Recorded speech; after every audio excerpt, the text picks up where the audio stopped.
സംഗീത സംവിധായകൻ SP വെങ്കടേഷ് അന്തരിച്ചു. സംഗീത സംവിധായകൻ SP വെങ്കടേഷ് അന്തരിച്ചു. ചെന്നൈയിലെ വീട്ടിൽ ഹൃദയാഘാതത്തെ തുടർന്നായിരുന്നു അന്ത്യം. തിങ്കളാഴ്ച രാവിലെ ശുചിമുറിയിൽ വെച്ച് ഹൃദയാഘാതം അനുഭവിക്കപ്പെട്ടതിനെ തുടർന്ന് ആശുപത്രിയിൽ എത്തിച്ചെങ്കിലും ജീവൻ രക്ഷിക്കാൻ സാധിച്ചില്ല.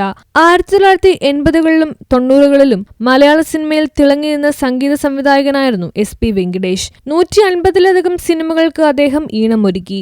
മോഹൻലാലിന്റെ ഹിറ്റ് ചിത്രമായ രാജാവിന്റെ മകനിലൂടെയാണ് SP വെങ്കടേഷ് മലയാളത്തിലെത്തുന്നത്. കിലുക്കം, മിന്നാരം, ജോണി വാക്കർ, കൗരവർ, സ്ഫടികം, ധ്രുവം, കിഴക്കൻ പത്രോസ്, ഹിറ്റ്ലർ, ദേവാസുരം തുടങ്ങി നിരവധി സിനിമകളിലെ ഗാനങ്ങൾക്ക് അദ്ദേഹം സംഗീതം നൽകി. പൈതൃകം എന്ന സിനിമയ്ക്ക് മികച്ച സംഗീത സംവിധായകനുള്ള സംസ്ഥാന ചലച്ചിത്ര അവാർഡ് നേടിയിട്ടുണ്ട്. പശ്ചാത്തല സംഗീതത്തിലൂടെയും അദ്ദേഹം ശ്രദ്ധേയനായിട്ടുണ്ട്. മലയാളത്തിലെ ഗൃഹാതുരത്വം ഉണർത്തുന്ന നിരവധി പാട്ടുകൾ അദ്ദേഹത്തിന്റേതായിട്ടുണ്ട്.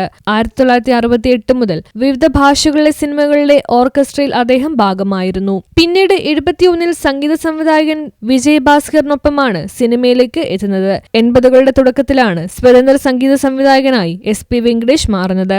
83-ലാണ് മലയാള സിനിമയിലേക്ക് എത്തുന്നത്.